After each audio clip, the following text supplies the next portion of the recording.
Welcome to the Secure Start podcast. But don't give up and don't Mm, change, because it's kind of in the hardness that you get the success, and mm, and that requires really strong leadership mm, and what I call relentless kindness mm, towards the children. He talks quite clearly about the importance of children learning how to like themselves.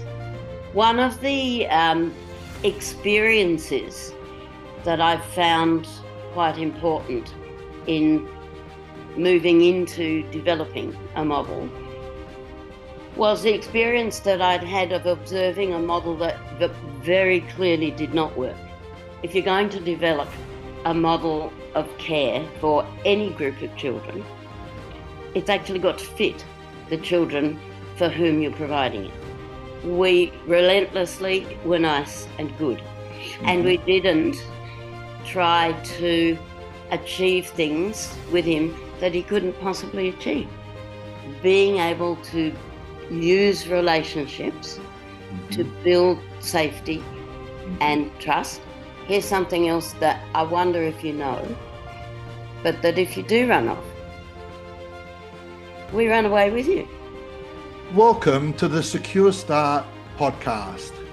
I'm Colby Pearce, and returning for this episode is a highly respected figure in residential childcare here in Australia, Adela Holmes. Before we begin our conversation, I'd just like to acknowledge the traditional custodians of the lands that we come to you from. For Adela, it is the Wurundjeri people of the Kulin Nation, and for me, it is the Kaurna people of the Adelaide Plains. And I'd like to acknowledge the continuing connection the living Kaurna and Wurundjeri people feel to land, waters, culture and community, and pay our respects to their elders past, present and emerging. Now, I saw Adela out for a return to the podcast after reading a social media post of hers about trauma-informed, relationship-oriented and neurobiology-informed practices, and was keen to talk to her further about this. Welcome, Adela.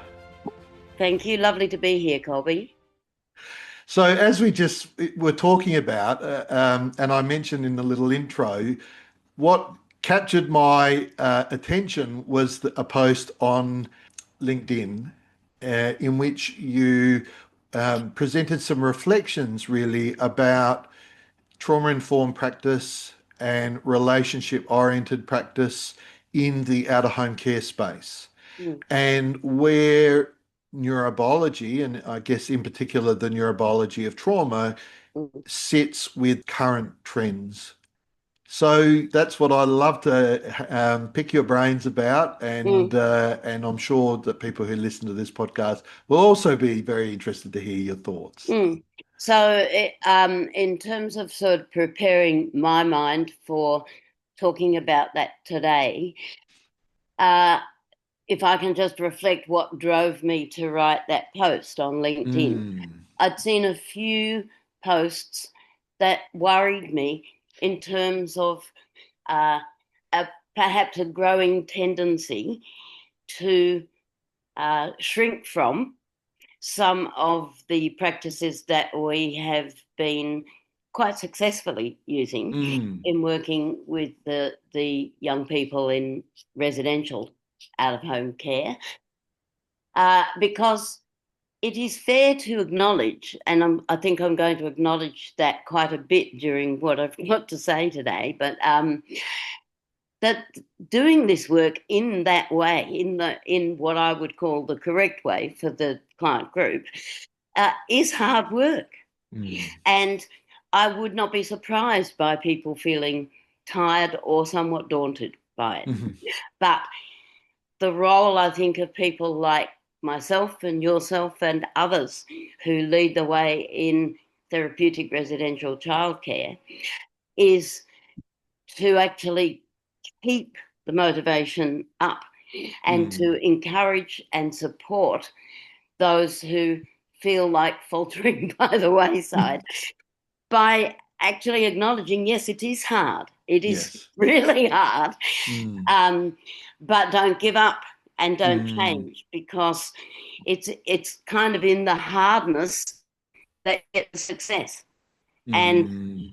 and that requires really strong leadership Mm. and what I call relentless kindness Mm. towards the children.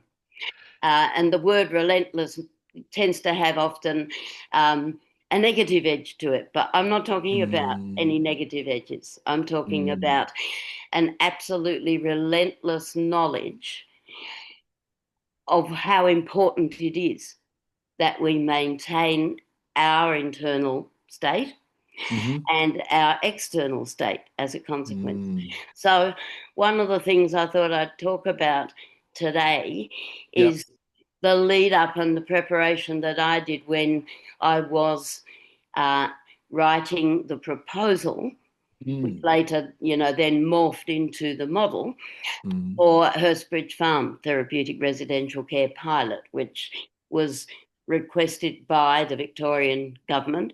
Yep. Um, and I was already working at Take Two, the intensive therapeutic Mm. service that had been secured by Berry Street. I was working with Berry Street in Take Two when they wanted to move to the second recommendation of a report that they had commissioned in the late 90s, Mm-hmm. which was to initiate a therapeutic residential care pilot Yep. where an approach could be trialled to see Mm. how successful it would be.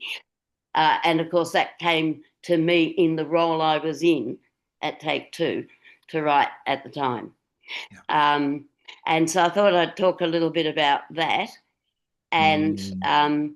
where my relentlessness came from, Yeah. um, and and then sort of see where that takes us, if that's Yeah. okay with you, Colby.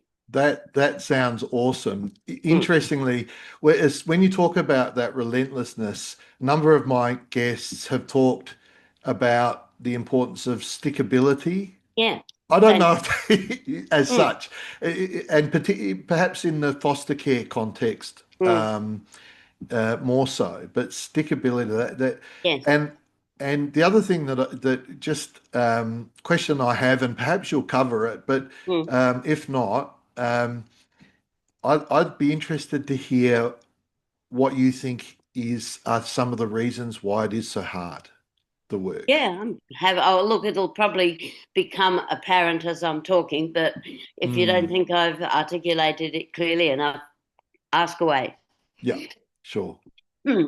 But when I was first um, approached at Take Two to write Mm, this proposal for the pilot, I was very mindful of prior experiences, um, because I guess my natural inclination had mm, always been somewhat similar in terms of the use of relationship, mm. because that's something that I learned when I think I talked about starting out in the institutions when I Yes.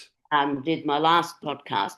But that was something that I learnt in those settings, that Mm, even if you were very limited in what you could achieve because of the environment, you could still demonstrate to those young women mm, what it meant to be there for them, present hmm in the true sense of the word, and to demonstrate that you liked them.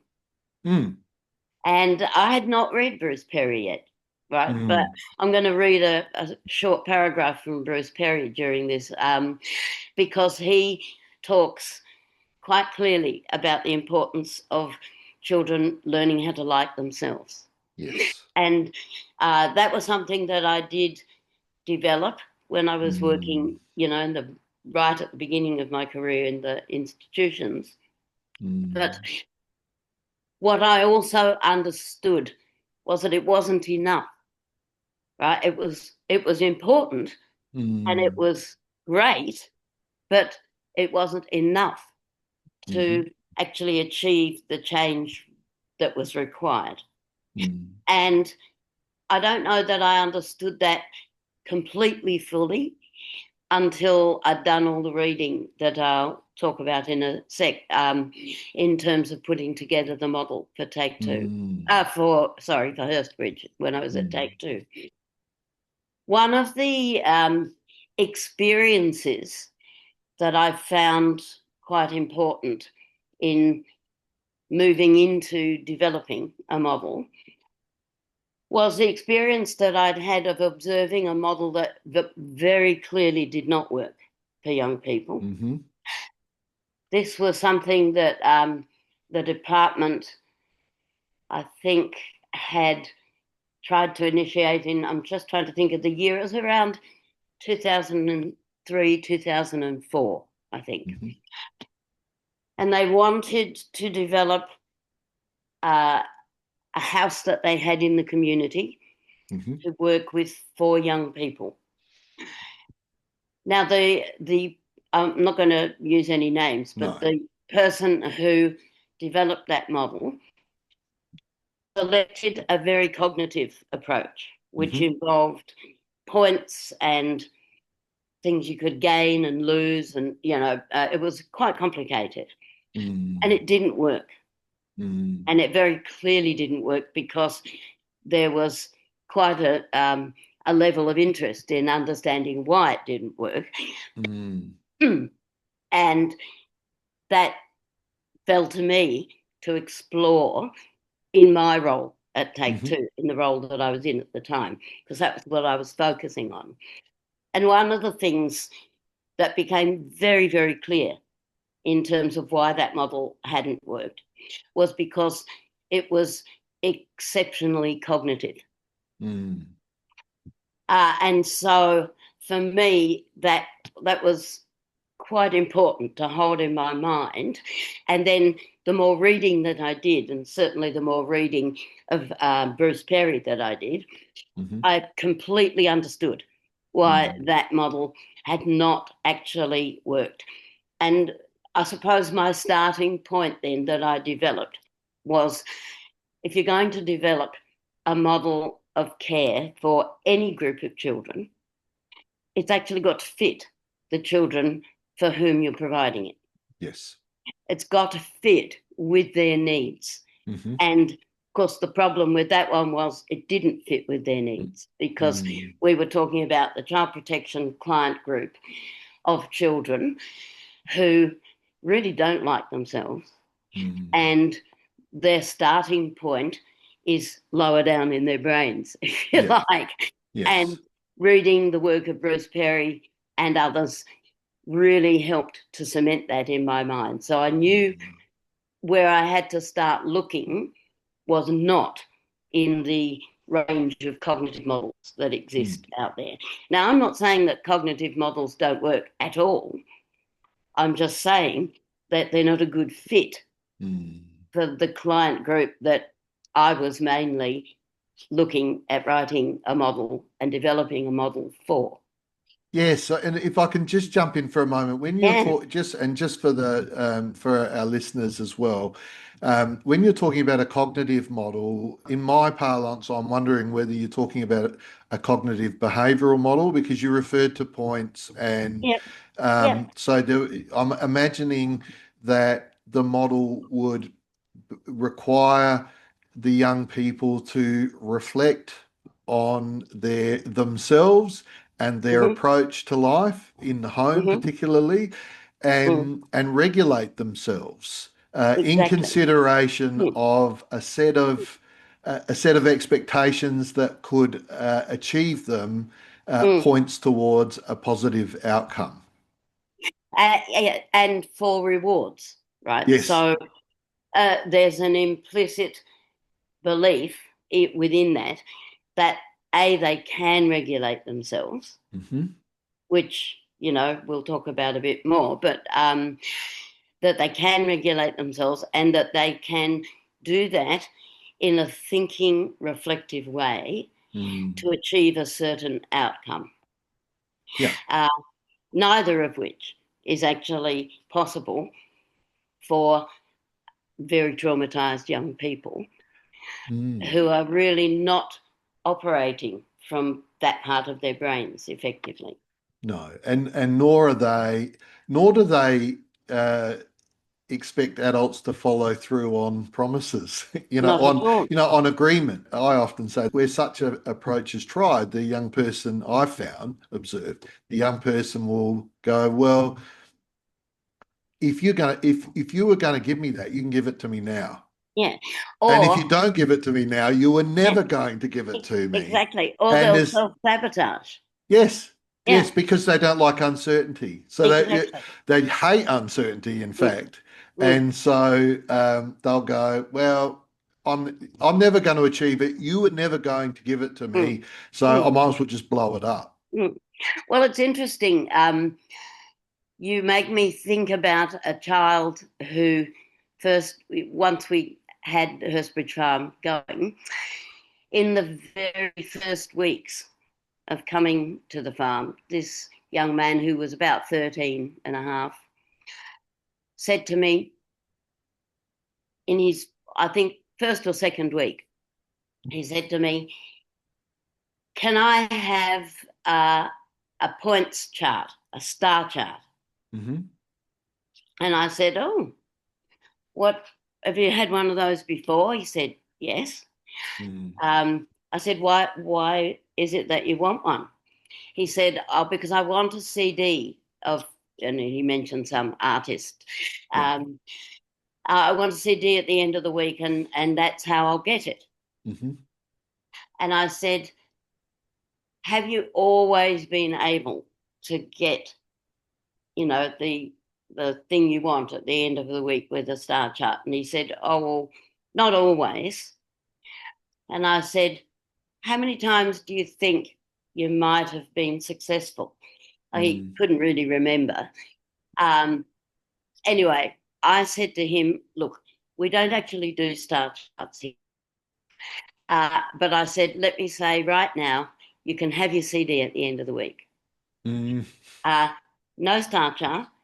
And let me tell you why I don't want you to have a star chart. I don't want you to have a star chart because I want you to have the CD. Mm. Because I want you to have the enjoyment of Mm. listening to that person singing on the CD. And I want you to feel good about having it and Mm. listening to it. I said, I don't like setting people up to fail. Mm-hmm. And I don't know whether you can do it or not. But I Mm. really don't want to start you being here with that experience. So you can have the CD and we'll organise for you to go and buy it. You don't Mm-hmm. have to wait till the end of the week. You can have it now. Mm. Now, what was I demonstrating to him?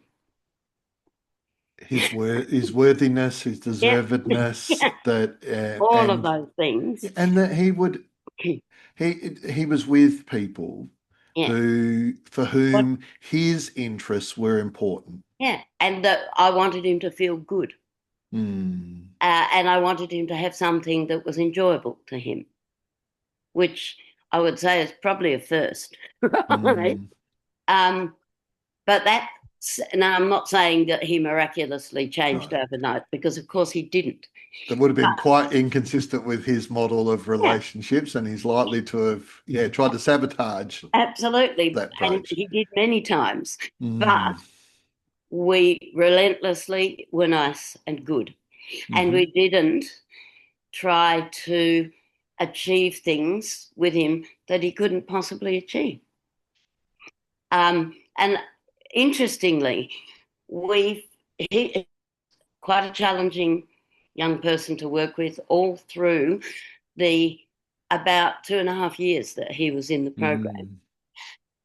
But strangely, changes were happening that became evident when he moved on to the Mm. placement that he went to next, which was a sort of lead tenant model, because he Right. was by that stage, I think Transitioning. just over Mm. 16, and Mm. he could move into that. And he'd been in that new program for about 6 weeks. We got a phone call from the people who ran it, and they said, goodness, I don't know what you did with him out there, but, we had his whole history and we read his history, and he's just been fantastic here. And I was going, Yeah. Because I honestly had not thought that we had achieved what I'd hoped we could, but we did. That's an important thing. I think that's a very important experience to have in this area of work. Yeah. It's part of the reason why I think it's really important that we reflect on young people's journey through through our involvement with them, because the changes are often small and gradual. Indeed. Yeah. But I've always found that they undoubtedly occur. They take a while. They take a while. And also the other thing is that sometimes we're just not even around to see the full realization. Yeah.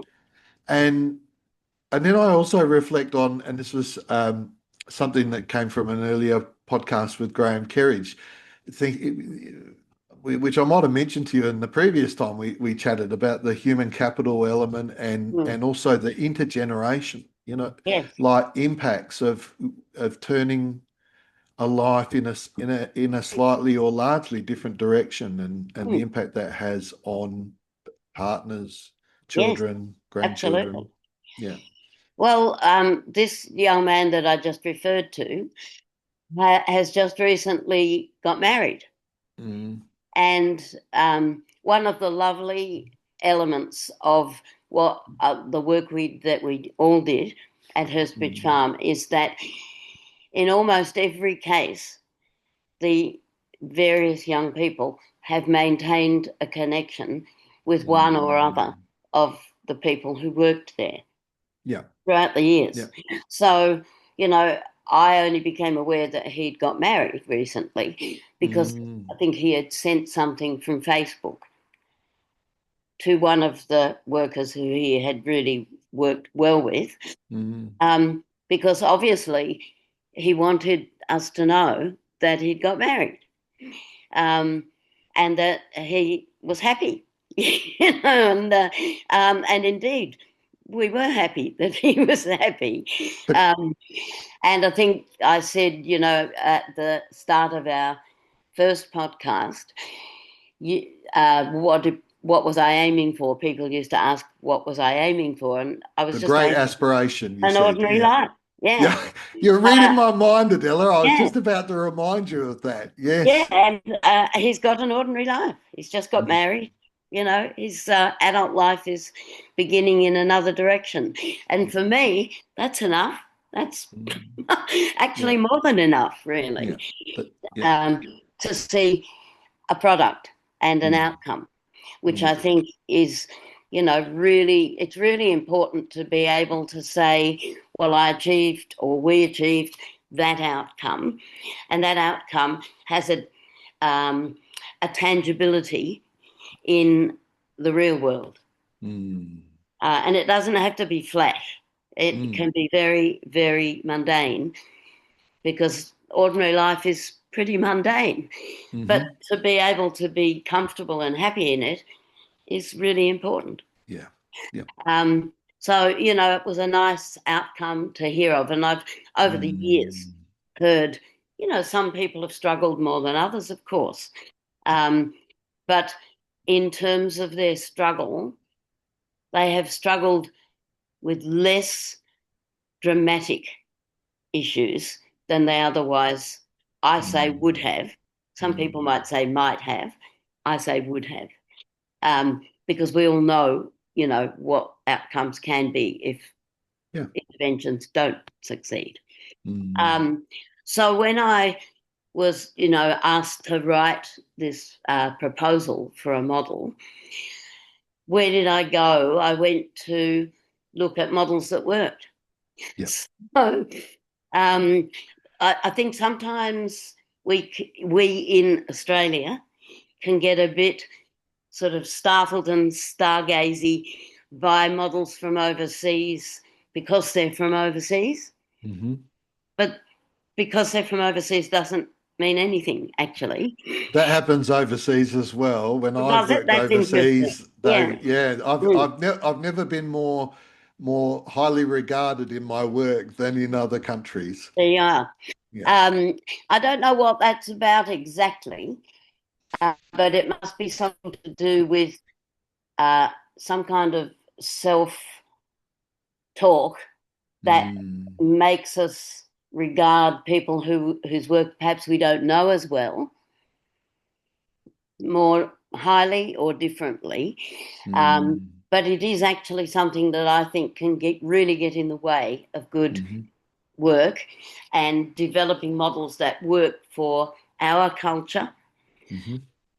in our environment, and in a society with our ways of seeing the world.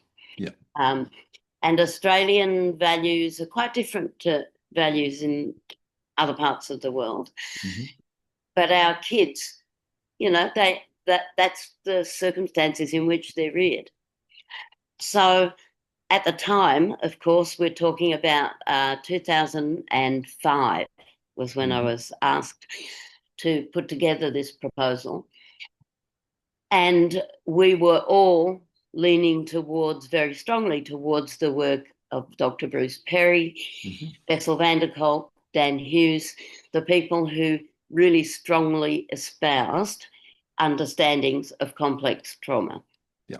And lucky that we were, because this was the client group that we Mm, were actually designing a model for. We were designing something that had to work for children and young people who had experienced complex trauma, hmm. because they don't cross all the thresholds to come into any sort of out of home care unless that is the case. Yeah. And they have to cross all the legislative thresholds, all of which imply quite significant harm. Mm, Um, so again, that's what I had in my head. In my head that we had to actually match the model with the actual needs of the children for whom I was trying to design it. hmm. Now, I want to read a paragraph. I often read this paragraph when I'm doing training. You'll be familiar with it. Anyone who's familiar with Bruce Perry will be familiar with it. It's very short. Go ahead. I'm not monetized, so I don't Okay. I So don't think YouTube can demonetize this. this is out of The Boy Who Was Raised as a Dog. Yeah. Traumatized children tend to have overactive stress responses, and as we've seen, these can make them aggressive, impulsive, and needy. These children are difficult, they are easy to upset, and hard to calm. They may overreact to the slightest novelty or change, and they often don't know how to think before they act, hence why star charts Mm, don't work. Before they can make any kind of lasting change at all in their behaviour, they need to feel safe and loved. Unfortunately, however, many of the treatment programs and other interventions aimed at them get it backwards. So that was a very mm, clear message to me: don't get it backwards. hmm. They take a punitive approach and they hope to lure children into good behaviour by restoring love and safety only if the children first start acting better. Hmm. While such an approach may temporarily threaten children into doing what adults want, they can't provide the long term internal motivation that will ultimately help them control themselves better and become more loving towards others. So, now I'm just going to share a little bit about what it was like Mm, developing a model that had that as its foundational thinking, hmm. because it was alien to many people to operate in that way. More services than not hoped to, as Bruce Perry says, lure children into good behaviour, hence the star chart comment from the But yeah, boy. with All of those rewards as things. the lure. Hmm. And there were times when we had started Hurstbridge Farm, when I used to drive home. It was an hour's drive from Hurstbridge to where I lived at the time. And I would sit in my car driving and, mulling over the day and what we'd done. And I'd be thinking, do I know what I'm talking about? Am I bonkers?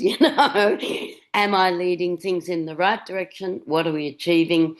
And I had, to be brutally honest, I lost good collegiate friendships during that time because people would say really hurtful things to me about how misguided I was and how we were not setting enough limits for the children and many, many things that demonstrated that people did not understand.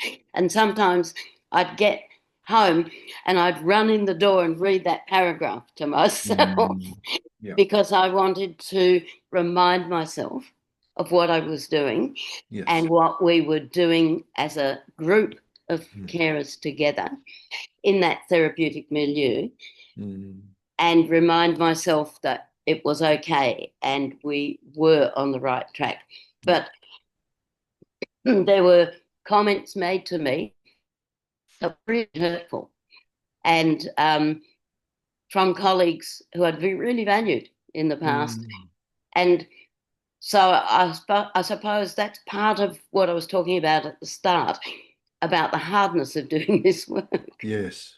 Because and doubt is common. Self-doubt is common as mud. And the actual sometimes quite hurtful responses that people would say as if I had no idea what I was doing. But thankfully I'm a Cancerian, and one of the qualities of a Cancerian is tenacity. And I do possess quite a bit of that.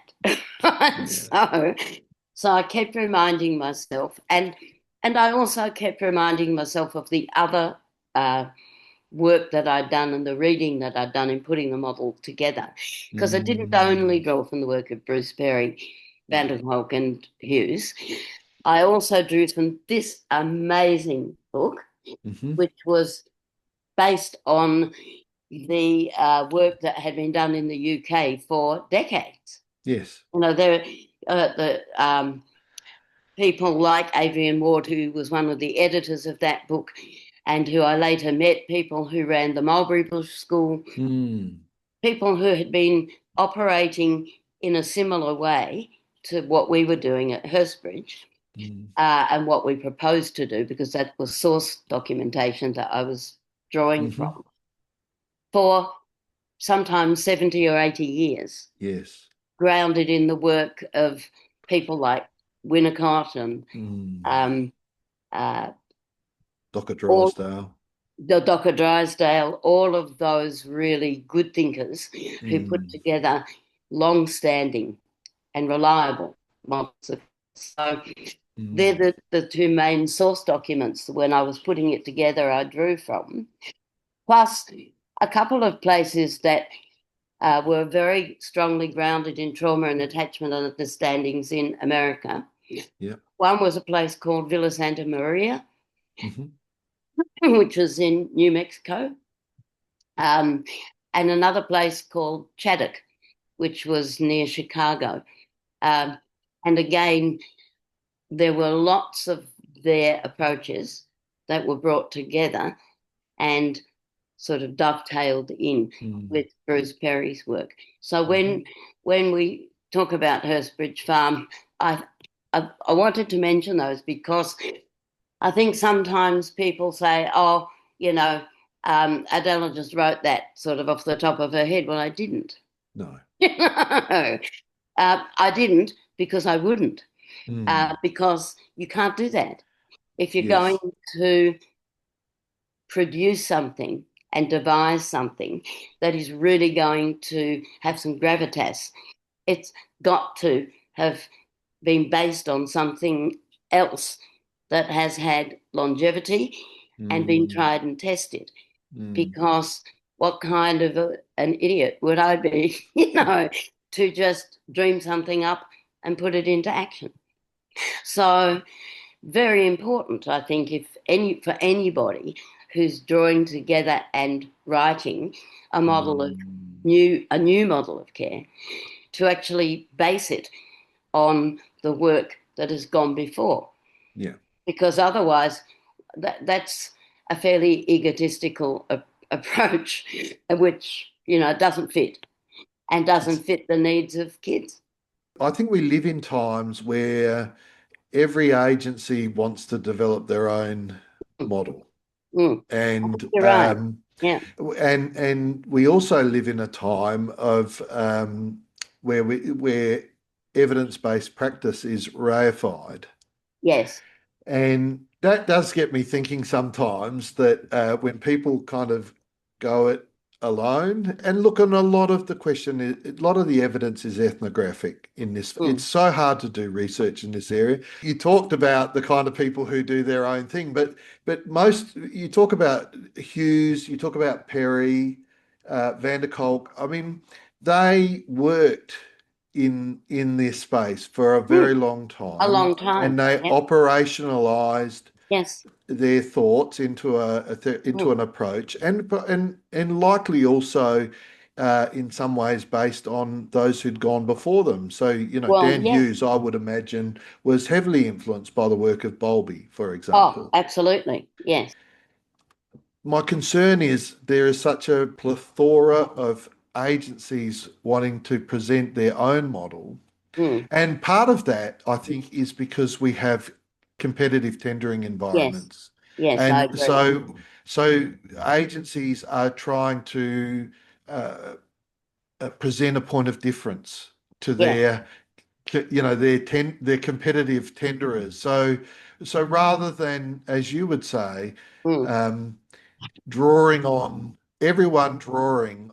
the work that is tried and tested, which I think they probably do to a certain extent, but they're also wanting to bring something different, I think, is what you're saying. And if I understand you correctly, that concerns you from the point of view of departing from established knowledge and approaches that work.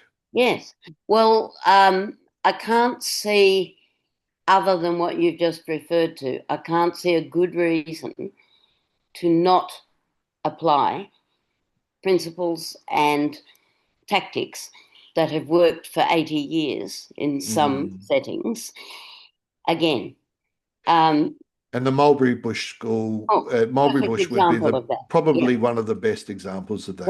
One of the best. And I must say, when I was in the UK, I did go and see a few places. And when I saw those places, I could see coming to life why they worked. And people may or may not be familiar with a documentary that was made about the Mulberry Bush School it was released in 2007, I think. It was called Hold Me Tight, Let Me Go. And I presume it's available still, or perhaps you can see it on YouTube. But basically, they had a documentary crew come and spend substantial amounts of time at the school, and obviously take film of a lot of interactions and situations that they were dealing with, and then presumably sit down and edit that into a watchable format. The documentary itself goes for, I think, almost 2 hours. It's quite a lengthy piece of work. But when I had first started Hurstbridge, it was shown at the Melbourne International Film Festival here. And my daughter, who was actually working on the film festival, said, "Oh, you have to come and see this documentary about a place in England, because it's what you're doing. It's what you're doing at Hurstbridge." So I went to see it, and I thought, well, thank you to my daughter, because it felt so you could see its effectiveness. I mean, it was just Mm. fantastic to watch. And then I went there when I was in the UK a year later, or a bit more than a year, and actually saw some of the children I'd seen on the documentary Mm. and how they had prospered, uh, and how far they'd come along as a Mm. result of the interventions.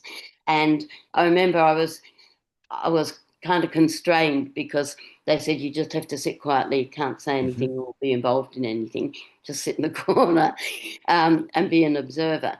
And I watched one of the children who in the documentary had been very troubled. And he was leading the discussion about how they were going to do the end of the year nativity play. Um, and he was so calm and grounded and centered. It was palpably different to the way that he Mm. had been. And I remember I had just had tears running down my face because of the change in that Mm. child. And, they were doing that again and again and again, reliably doing it. Mm. So people could send, people don't send children to the Mulberry Bush School for no reason. No. They send them there because they reliably have a model that works.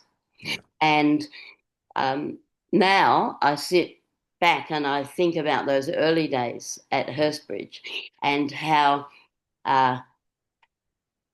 terrifying is probably the best. um, how terrifying it was to know that I had actually taken that step Mm. and gathered together a group of people with an intent to to undo harm and help Mhm. children to heal. Mm. And I can now sit back and think, yeah, well, we did it. And they're still doing it because Hurstbridge Farm is still operating Yeah. 18 years Yeah. later. Mm. And it's been reviewed twice with no changes, substantial changes made to the model of Mhm. care. Um, and it's still working to produce those outcomes.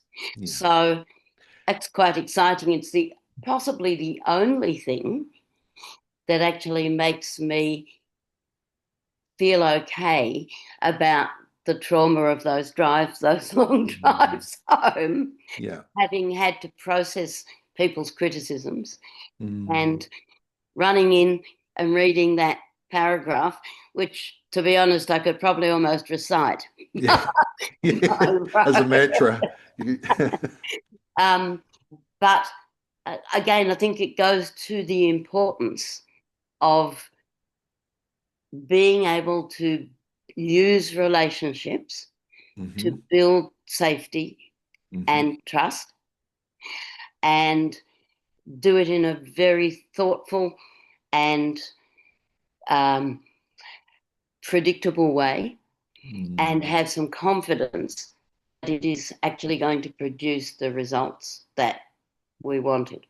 I mean, one of the things that I drew from the model at Chaddock in the place near Chicago was that they had an approach which was very strongly attachment focused, and they were working a lot with Dan Hughes. Mhm. Um, the way that they promoted attachment was that the children did not spend time on their own. Mm. They were actively engaged with during their waking hours. And the only time they spent time alone was when, they were having a shower or in the Mm. toilet, um, even when they were going off to sleep at night, until we felt that they could get themselves off to sleep. We followed what Mm. Chaddock talked about, which was to be with the child Yeah. in a positive way. Mm. And Mm. I actually have a story to tell about that with a boy who radically altered in a very short space of time under Mhm. that kind of ministration of Mm. relationship. He was in our second intake of kids, at the beginning of 2008.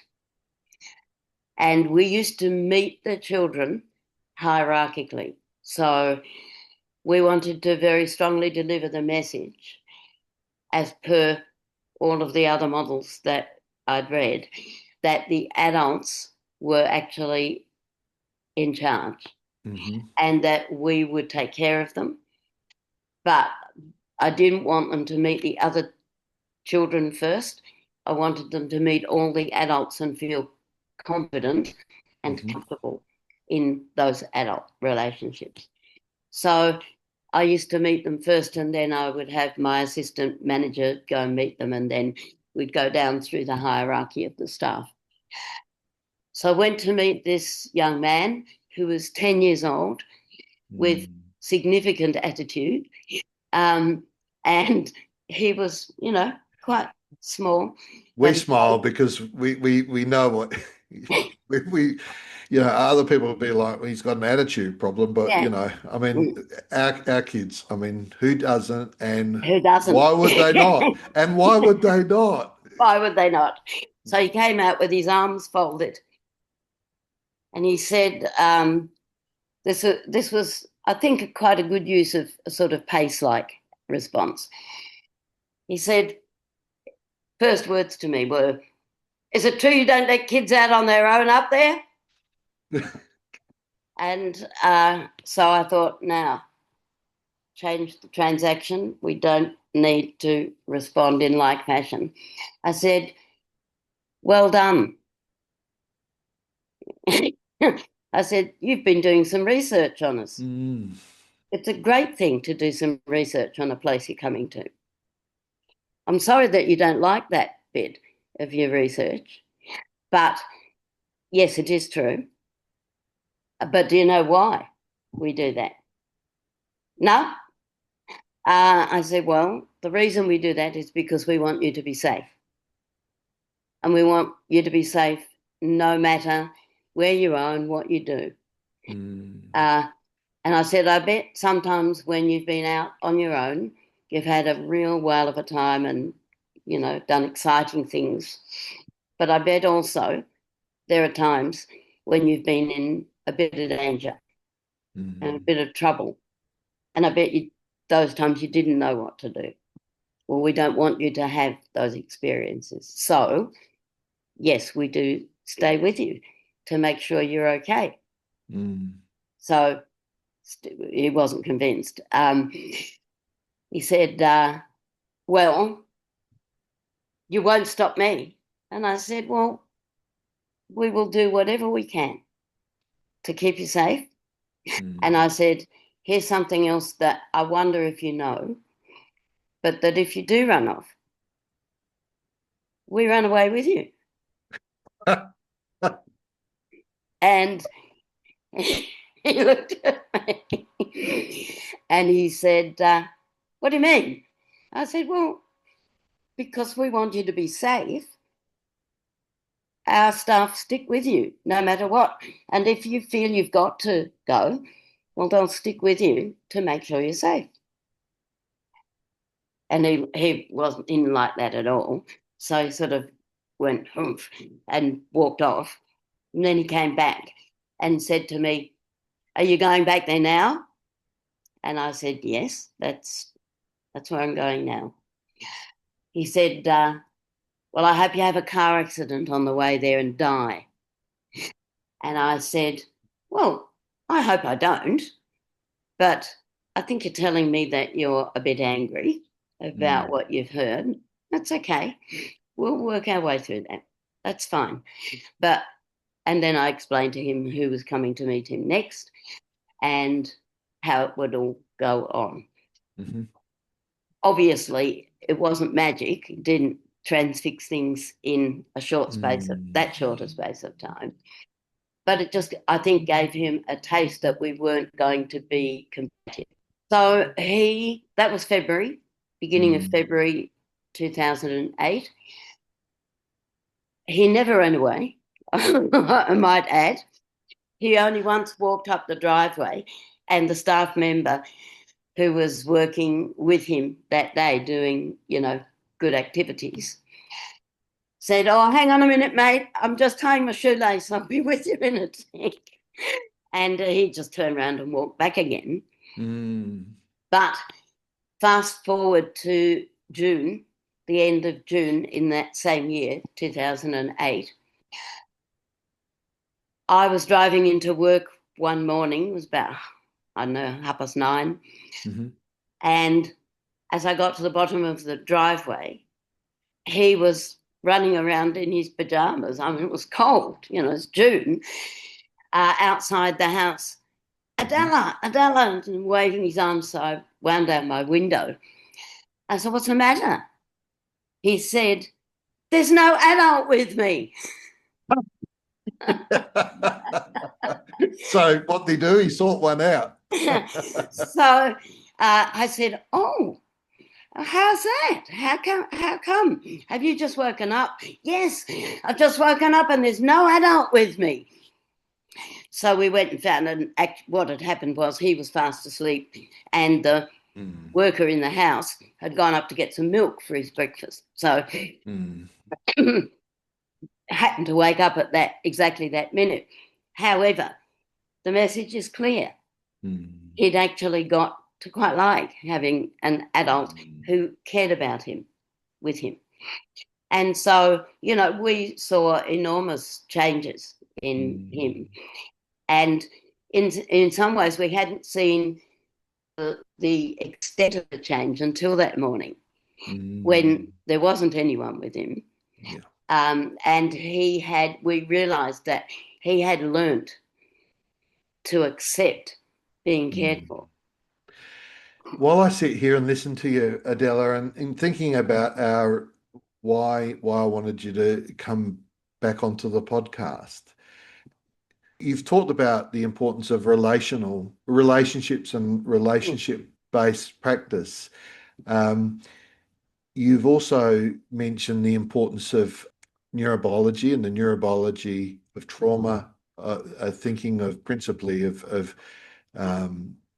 Bruce Perry, and I think what I'm hearing you say is that it's about the order and sequence. It's about sequencing our work. Yes, it is. And that's what the neurobiology of trauma brings. It's about, this is actually where you start, and this is where you go next, and this is where you go next. And the relationship is the containing environment. Container, yes. And you can't substitute anything for that. You've actually got to go through those levels of connection. Now, you can tag team a little bit because, in a therapeutic milieu, I can tell you how many times in a day I used to have staff come and say, "Oh, I need some space," because it is intense. But that's when you tag team. But if you do the building of relationships correctly, you can do that, because kids are not developing only one relationship to rely on, which is what I discovered in the institution. That one relationship might be great, but it's only going to work when you're there. So what we used to really focus on at Hurstbridge was developing those relationships across the board. That was what Chaddock talked about in their writing, and also the Villa Santa Maria. Those relationships were transferable to a certain extent. I mean, obviously, people are people and they have their certain quirks and, personality styles, and they'll actually bring the relationship to life in a slightly different way. But the underpinning of that relationship, which is the certainty of being cared for, the reliability of adults as protectors, the reliability of adults as people to like you, value you, have fun with you, that can be shared. And that can be an overarching experience. Principle and experience. With another boy, I I won't go into the entirety of his story, but again, very little capacity to trust adults. The day that I knew we'd actually got there with him was he'd been with us for about 3.5, 4 months. And Yep. we used to walk everywhere with the kids. They didn't walk anywhere on their own on the property. It was 33 acres. But any time they went from one place to another, they had someone walking with them, doing nice things, talking about, what they were seeing, but a presence, an adult, co-regulating, calming, valuing presence. And this particular day, we were having a birthday celebration for one of the other kids, and we were all on the balcony and had the barbecue fired up, and this particular boy had said, had made a present for the other boy whose birthday it was. And he came up to me and he said, "Will you walk with me up to the house? Because I've forgotten, the boy's present and I want to go and get it." And when he asked me if I would walk with him, I knew that he had accepted being in the presence of a calming, co-regulating adult. Otherwise, he would have just gone. And I would have said, "Hang on a minute, I'll come with you," or somebody would have. But no, he came to me and asked me to do it. And I thought, okay, that's good. So we hear a lot about trauma-informed practice, the importance of it, and I am one of the people who've probably contributed to the narrative that trauma-informed practice is relationship, is the distinguishing feature of it, and developing relationship. And it is, but I think what you're suggesting is that it's more than that. It's more than just it's how you utilize that relationship, how you structure your work. And while I listen to you, I think what you're talking about has real implications for staffing in community residential care. It also has real implications in foster care and kinship care, and the number, the ratio of adults to children. I've always had a saying, Adela, when I've been speaking to people who are starting out on their journey of having their own children, I'll say to them, never have more children than there are adults to attend to them.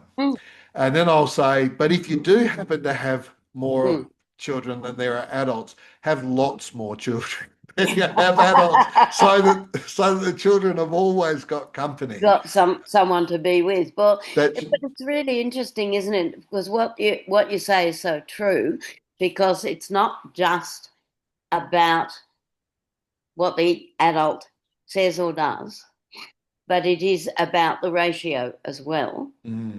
But it is also about the way in which you can generalize elements of those relationships so that you can tag team.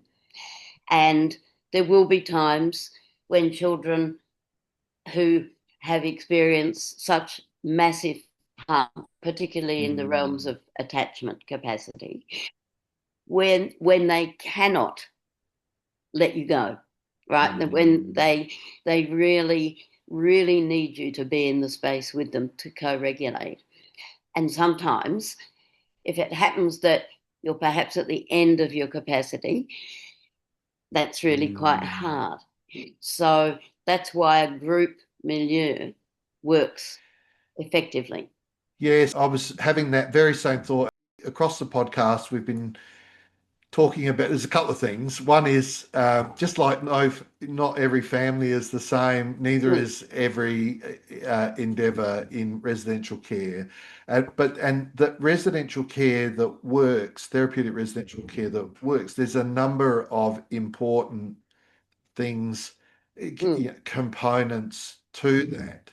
The opportunity for continuous relational connection mm, through having not only other young people around, but mm. having adults. It's got to Yes, be staffed well, though, yes, for that, and it does.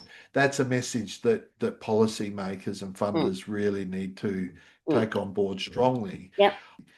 But the other thing I was thinking about as you were talking was about the need for staff to have their own support in Mm, this space, because as you absolutely. say, some of the children, you're not going to be afforded Mm, gratitude. mm, I always think seeking gratitude is a fool's quest mm, from young people. Some adults will say, "We're not praising you for doing well at school mm, because that's what we expect you mm, to do." You know, like it's not noteworthy if you have a good day at school.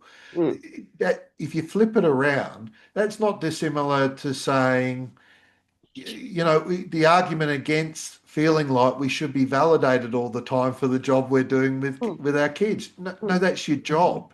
Yeah, That's just actually your job to do a yeah, good job exactly. with the kids. But it's, as you said earlier, it's hard work, It's very and hard. I think and other guests have also talked about it is really important for staff to have the opportunity to reflect, to think about what they're doing, Yep. to reflect on their own reaction to the work Mm, and be supported in mm, relation to that. mm. Um, I agree. And that is really, I think that's incredibly hard to achieve. mm, Um, some people say, or have said over the years, that Hurstbridge farm worked because of the farm environment.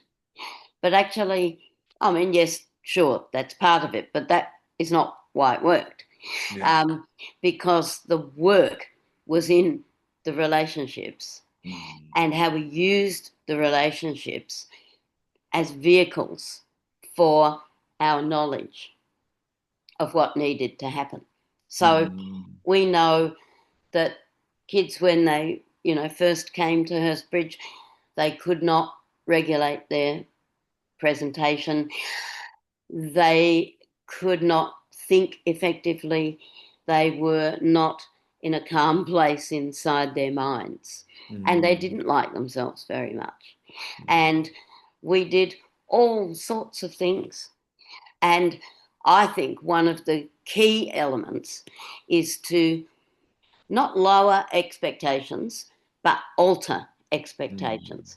So when I used to say this many, many times in a day to the staff there, uh, it's not actually that I'm asking you to validate when a child is unpleasant towards you. What I'm suggesting is that if you can neutralize it, you're better off in mm, terms of your own response and what the child gets of it. yeah. So, and that related directly to all the things that I read, Mm, particularly Bruce Perry's work about kids needing to like themselves yeah. first. Yeah. Uh, I can remember an interaction that ended up with one of these erstwhile colleagues of mine ringing me because a child had been quite difficult with their visiting child protection worker. And the staff, as always, had taken a decision internally not to humiliate them or shame them in the presence of that worker. So, Mm, yes, we would deal with it, but we would deal with it when they had gone. Um, and then I get a call from that person's manager saying, mhm, "What are you doing up there?" That he was rude, really rude to whoever the worker's name was, and your staff member did nothing. And I said, mm, "That's right, they did nothing." And mhm, let me explain why they did nothing. mm, Went through what I, just talked about, and said, "Can I tell you that right now that kid is out in a car with that worker, unpacking why they got so upset when the child Mhm. protection worker was there. And that worker will try and go through it with them and help them unpack that until they have actually got somewhere. Even if they don't manage to do the whole thing, they will keep going until they've got somewhere. And the reason they're doing it in a car is because when you had little kids, what did you do if they wouldn't go to sleep? Yeah. You'd put them in the car seat and drive around the block a few times. Mm. We are helping that young person to regulate and to Mm. soothe. So Mm. please don't tell me we're doing nothing. We're not doing nothing, Mm. but you can't see it. And Yeah. we had gone out of our way to help, to visit and explain how we did what we did. But of course, until you saw it, it was impossible to know. Um, I like the example of the car. I think yeah. it's a very good example of the Mm, sequence. mm, Yeah, I always in my own work I always say, what do we do for babies? We spend a mm, lot of time thinking about their experience, mm. responding to their experience without them having to explain it to us. Exactly. Exactly. Um, thinking what's going on for baby Mm. all the time, and then Mm, we help them. We didn't expect them to regulate. mm. We Help them. help them regulate, Mm, and all of these kind of ideas. Some people will say, "Well, you're just babying the children," but well, yes. I think we might have talked last time, but I can easily dispel that notion when you think Mm, about um, what we do. A person's needs are the same, whether they're one or mm. 101. What Exactly. their relational care needs and their needs more Mm. generally, it just looks different in how Yes. Yes. you operationalize it. Yes. So we're not babying the kids. What we're doing is we're filling in the gaps Well, we in are, the and early experiences. one of the things that I think that if I said it once, we must have all thought it and said it hundreds of times at Hurstbridge, which was Bruce Perry says you have to go to the lowest part of the brain implicated Mm, to create neurobiological change. mm, And he talks really volubly about the amount of repetitions of corrective input that you have to mm. provide. So if you think about that, that's all we were doing that day. We were Yeah. going to the lowest part of the brain implicated, and we were going over it again and again and again in a Mm. calm, non-punitive way until even one little notch of awareness was achieved. Yeah. Yeah, and we do this for years, with Yes, our babies and young yes, children, yes. and like you were reflecting on a little bit earlier, w- I've had my doubters, Mm. and the doubts rubbed off a bit. It always does. Yeah, Yeah. and it's always been a challenge Mm, to advocate for therapeutic mm. care for our children and young people.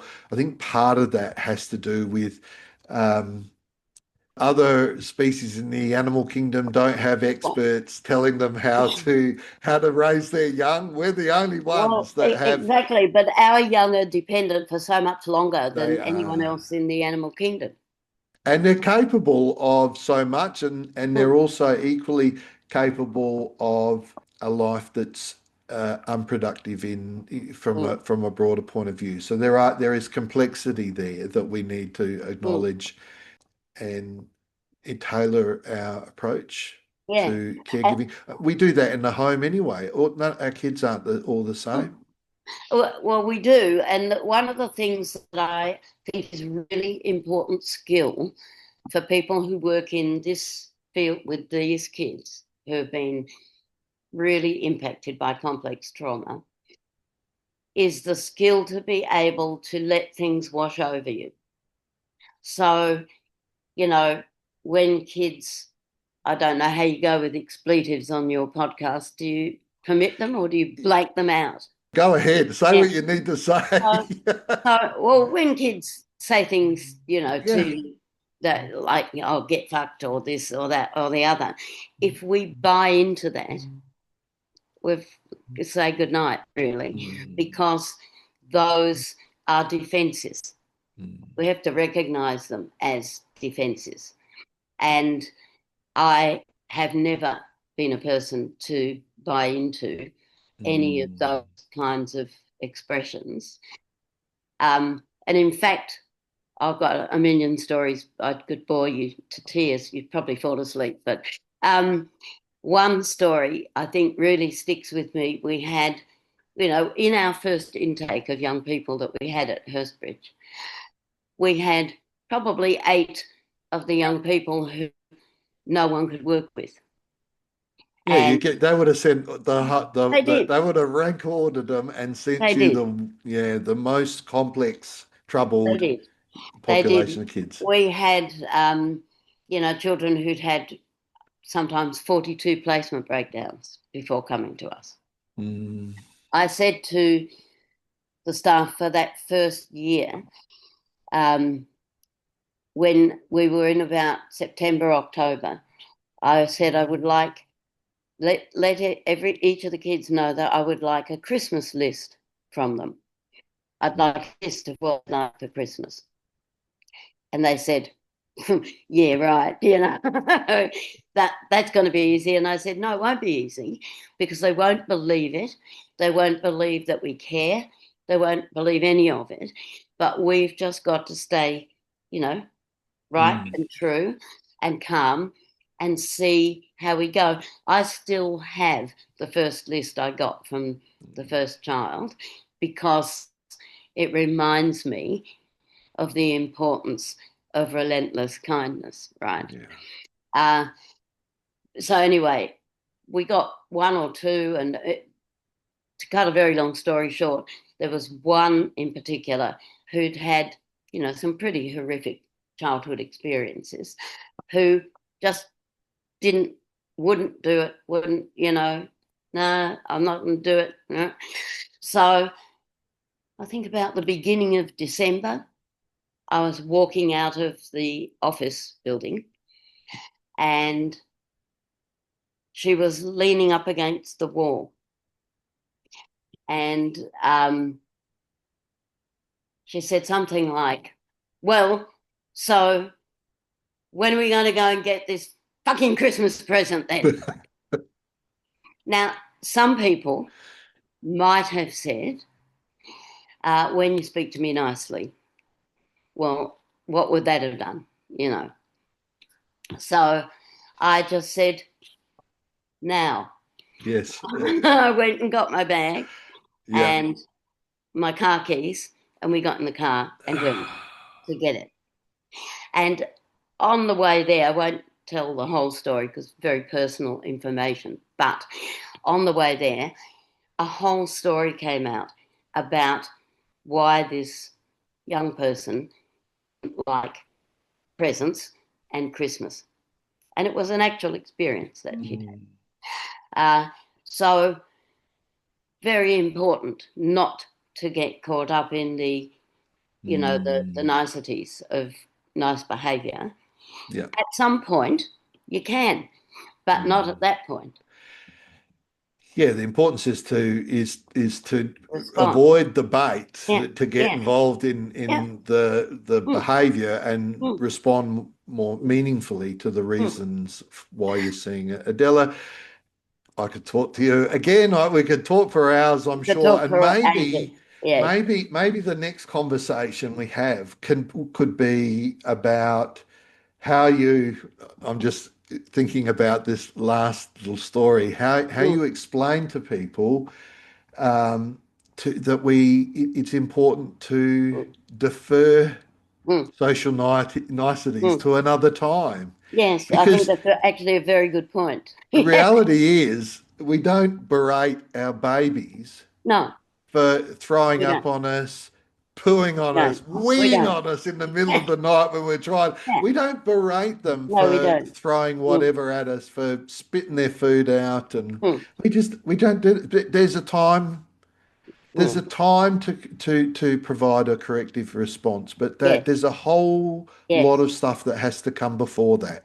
has to come before that. And Yeah, it goes to, it's got its solid grounding in neurobiology yeah, because it's go to the lowest part of the brain implicated.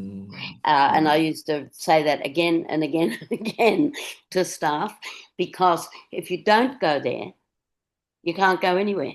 mm, You must go yeah, to that place yeah, because you're building up from that place. mm, And you're building up from that place with what the young person didn't get in the first place, which is love and kindness yeah, and care. yeah, So you kind of have to say, okay, this is like a large baby walking around, mm. and People respond. also take exception to that.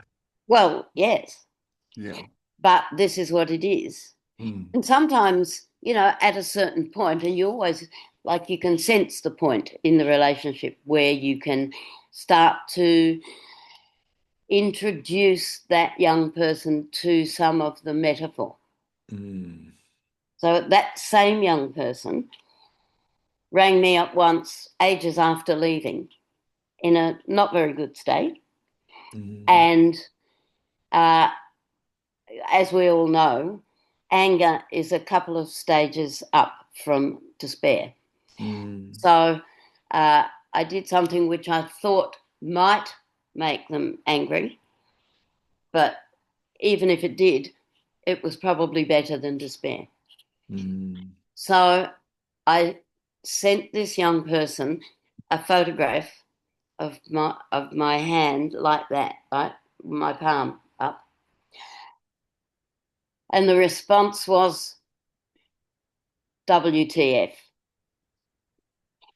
and then I texted back and I said, "Can you not see it?" And I knew it was provocative, but I knew mm, the young person well enough to be able to do that. And the response was, "See what?"